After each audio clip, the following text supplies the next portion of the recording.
दोस्तों आज से हम एक न्यू सीरीज स्टार्ट करने जा रहे हैं जो कि आज ही रिलीज हुई है और ये सीरीज काफी बढ़िया है। तो चलिए एपिसोड 1 को शुरू करते हैं। तो एपिसोड 1 की स्टार्ट में हमें एक एल्केमी गॉड को दिखाया जाता है जो अपने फर्नेस के अंदर निर्वाणा पिल को रिफाइन करने की कोशिश कर रहा होता है जो कि बहुत ही ज्यादा पावरफुल मानी जाती है और उसे रिफाइन करना एक गॉड के लिए भी काफी मुश्किल हो सकता है। इसलिए उस एल्केमी गॉड को उसे रिफाइन करने में बहुत ज्यादा मुश्किलों का सामना करना पड़ रहा होता है, लेकिन वो तब भी अपनी हिम्मत नहीं हारता। तब वहाँ पर रुओक्यू नाम की एक दूसरी गॉड आ जाती है जो खुद भी एक एल्केमी गॉड है। उसे देखकर वो एल्केमी गॉड उससे पूछता है आखिर तुम यहाँ पर क्यों आई हो, तुम्हारा यहाँ पर क्या काम है। जिस पर रुओक्यू कहती है मैं यहाँ पर तुम्हें मारने के लिए आई हूँ क्योंकि तुम यहाँ पर निर्वाणा पिल रिफाइन करने की कोशिश कर रहे हो और इस पिल को नंबर 1 एल्केमिस्ट ही रिफाइन कर सकता है जो कि मैं हूँ। अब मेरे अलावा दुनिया में कोई भी निर्वाणा पिल को रिफाइन कर ले ये मैं कभी भी होने नहीं दे सकती, इसलिए मैं तुम्हें यहाँ पर मारने के लिए आई हूँ ताकि पूरी दुनिया की नंबर 1 एल्केमिस्ट मैं रहूं, कोई भी मेरे आगे ना पहुंच सके। तब ये सुनकर वो एल्केमी गॉड उससे कहता है तुम जानती भी हो ये पिल मैं सिर्फ तुम्हारे लिए ही रिफाइन कर रहा था ताकि तुम्हें ये दे सकूं और इसे देते साथ ही मैं तुम्हें प्रपोज करना चाहता था, लेकिन उल्टा तुम खुद ही इसे रिफाइन करने की वजह से मेरी जान लेना चाहती हो। इस पर रुओक्यू कहती है बस बहुत हो गया, अपनी भाषण अब बंद करो और मरने के लिए तैयार हो जाओ। जिसके बाद वो वहाँ पर अपनी पावर्स को एक्टिवेट करते हुए अपने स्पिरिचुअल वर्ड को समन करने लगती है और फिर वो उसका इस्तेमाल करते हुए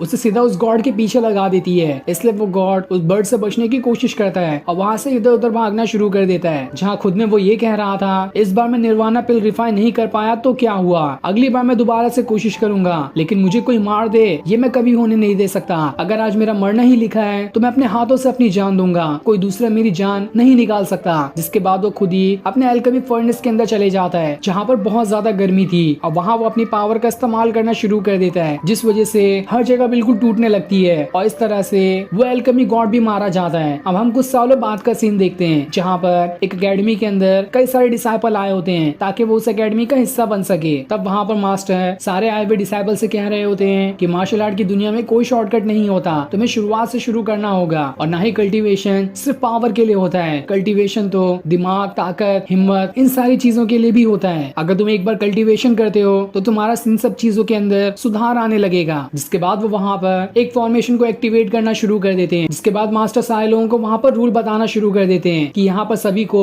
अपनी पावर्स को एक्टिवेट करना है और वो पावर उनके मेरिटियंस की होगी। जिसने भी यहाँ पर अपनी पावर्स को एक्टिवेट कर लिया वो इस सेट का हिस्सा बन सकता है, लेकिन अगर इनमें से किसी एक ने भी अपने 5 मेरिडियन की पावर को अनलॉक किया तो उसे सीधा प्रमोट करते हुए सुजाकू एकेडमी में भेज दिया जाएगा और वो वहाँ जाकर काफी अच्छे से अपनी प्रैक्टिस कर सकता है। साथ ही उस इंसान को ये पिल भी दी जाएगी जो कि एल्केमी की दुनिया की काफी ज्यादा पावरफुल पिल मानी जाती है और एक बार इस पिल को लेने के बाद जो भी इसे लेगा उसकी कल्टीवेशन बहुत फास्ट बढ़ने लगेगी। इसलिए आज देखा जाएगा कि कौन अपने 5 मेरिडियन को अनलॉक करके दिखा पाता है। तब उस पिल को देखकर तो वहाँ पर मौजूद जितने भी लोग होते हैं वो सभी एकदम हैरान हो गए होते हैं कि चाहे कुछ भी हो जाए हमें तो ये पिल लेना ही है क्योंकि ये पिल बहुत ज्यादा पावरफुल है और अब तो दुनिया में बहुत ही कम एल्केमिस्ट बचे हैं जो इस पिल को अच्छे से रिफाइन कर सके, जिस चीज से पिल और ज्यादा पावरफुल हो जाती है क्योंकि ऐसे पिल दोबारा मिलना बहुत ज्यादा मुश्किल है। और उन्हीं लोगों में बातियान नाम का भी एक डिसाइपल होता है जो खुद में ये कह रहा होता है मुझे इस पिल से कोई फर्क नहीं पड़ता, मैं तो बस यहाँ पर अपने 5 मेरिडियन को अनलॉक करने के लिए आया हूँ ताकि एक बार मैं उसे अनलॉक कर लूँ तो सभी को पता चल जाएगा कि मैं कोई कमजोर डिसाइपल नहीं बल्कि मैं बहुत ज्यादा पावरफुल हूँ। और ये बातियान कोई और नहीं बल्कि शुरुआत में हमने जिस एल्केमी गॉड को देखा था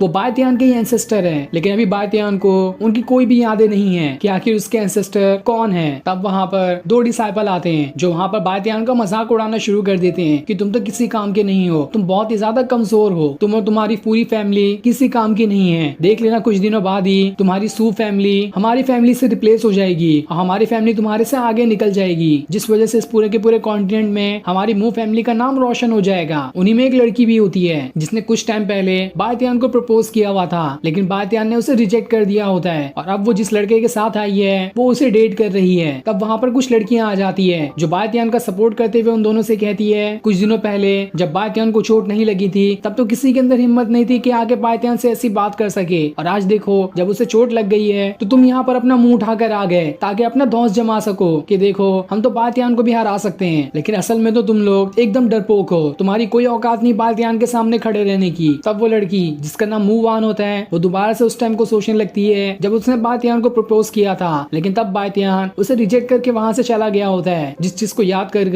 मूवान और ज्यादा गुस्सा हो जाती है। तब वहाँ के एल्डर इन सभी का झगड़ा रुका देते हैं और उससे कहते हैं बस बहुत हो गया, यहाँ पर टेस्ट शुरू होने वाला है, इसलिए टेस्ट के लिए तैयार हो जाओ। तब बातियान एल्डर से कहता है सबसे पहले मैं आगे आना चाहता हूँ ताकि मैं दिखा सकूं कि मैं बड़ी ही आसानी के साथ अपने 5 मेरिडियंस को अनलॉक कर सकता हूँ, और एक बार मैं उसे अनलॉक कर लूँ तो उसके बाद सारे के सारे लोगों का मुंह अपने आप ही बंद हो जाएगा। जिस पर एल्डर कहते हैं तुम्हें तो कुछ दिनों पहले चोट लगी थी, तो क्या तब भी तुम सबसे पहली बार ट्राई करना चाहते हो? अगर तुम्हारे अंदर इतनी हिम्मत है तो ये तो बहुत अच्छी बात है। तो ये टेस्ट तुम्हारे से ही शुरू होता है, तुम आगे आओ और इस टेस्ट में अपने हिस्सा लो। इसलिए बातियान उस टेस्ट के पास आता है और वहां पर अपनी पावर्स को एक्टिवेट करते हुए 5 मेरिडियन को अनलॉक करने की कोशिश कर रहा होता है, ताकि इससे वो उस पिल का भी हकदार बन जाए और पहला वो डिसाइपल बन जाए जिसने काफी सालों के बाद अपने 5 मेरिडियन को अनलॉक किया। दूसरी तरफ हम 2 लड़कियों को देखते हैं, जहाँ एक लड़की अपनी लीडर से कह रही होती है मुझे नहीं पता था कि आपका फियांसे तो इतना ज्यादा पॉपुलर है यहाँ पर। अब वो यहाँ पर शायद बातियान की ही बात कर रही होती है। तब वो लड़की अपने साथी से कहती है मैं यहाँ पर इसका टैलेंट देखने नहीं आई, बल्कि यहाँ पर इससे डील करने आई हूँ। इधर बातियान अब भी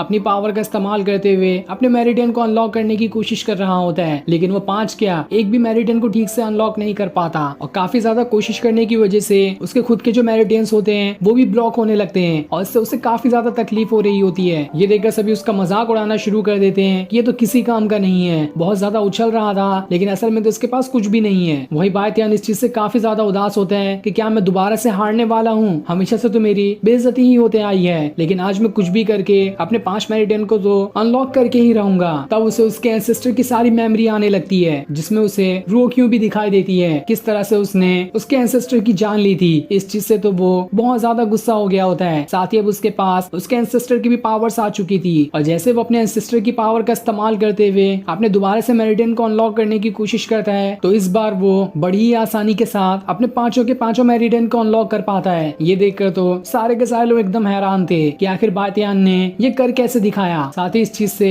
एल्डर भी हैरान हो गए होते हैं कि बातियान ने तो बड़ी ही आसानी के साथ अपने 5 के 5 मेरिडियन को अनलॉक कर लिया, और ये सारे हीवन लेवल के फायर मेरिडियंस थे जिन्हें कोई भी जल्दी अनलॉक नहीं कर पाता। लेकिन बातियान तो यहाँ पर भी नहीं रुकता है। एक बार फायर मेरिडियन को अनलॉक करने के बाद वो भी उसके बाद आइस मेरिडियन को भी अनलॉक करना शुरू कर देता है, जिस वजह से वहाँ पर जितने भी मेरिडियन थे उनमें से फायर निकलने के बाद अब स्नो की पावर निकलने लगती है। ये देखकर तो एल्डर भी हक्का बक्का रह चुके थे कि आखिर बातियान इतनी जल्दी इतना पावरफुल कैसे बन गया। बातियान ने तो यहाँ पर कमाल ही कर दिया है। जिसके बाद इस चीज से बातियान भी काफी ज्यादा खुश हो गया होता है कि उसने आज अपने मेरिडियन को अनलॉक करके दिखाई दिया, जिस वजह से सभी मान चुके हैं कि बातियान काफी ज्यादा पावरफुल हो चुका है। तब वहाँ पर एक डिसाइपल आता है जिसका नाम हान फेंग होता है, और इसी ने कुछ दिनों पहले बातियान को बहुत मारा था। उसी वजह से उसके कई सारे मेरिडियन ब्लॉक हो चुके थे। वो एल्डर से कहता है इस बातियान ने यहाँ पर चीटिंग की है, क्योंकि जब मैं इसके मेरिडियन को ब्लॉक कर चुका था तो आखिर इसने यहाँ पर कैसे इतनी जल्दी यहाँ पर अपने सारे मेरिडियन अनलॉक करके आइस ऑफ फायर की भी मेरिडियन को अनलॉक कर दिया, वो भी हीवन लेवल वाले। मुझे तो लगता है इसने यहाँ पर किसी जादू का इस्तेमाल किया और सभी को भ्रमित कर दिया, ये दिखाने के लिए कि इसने सच में अपने मेरिडियन अनलॉक किए हैं, बल्कि असल में तो ये किसी काम का नहीं है। तब बातियान उसे चैलेंज करते हुए कहता है अगर तुम्हें झूठ लगता है तो क्यों ना हम दोनों के बीच फाइट हो जाए, अभी डिसाइड हो जाएगा कि मेरे पास पावर है भी या फिर नहीं। जिस पर हान फेंग भी मान जाता है, और अब एल्डर बैटल एरिना के बीच में एक रिंग बना देते हैं, और जो भी इस रिंग के बाहर गया वो कंपटीशन हार जाएगा। जिसके बाद अब दोनों रिंग के अंदर आ जाते हैं और फिर इन दोनों के बीच फाइट शुरू होने वाली होती है। जिसके बाद ये सीन दिखाते ही ये एपिसोड यहीं पर एंड हो जाता है। Thanks for watching.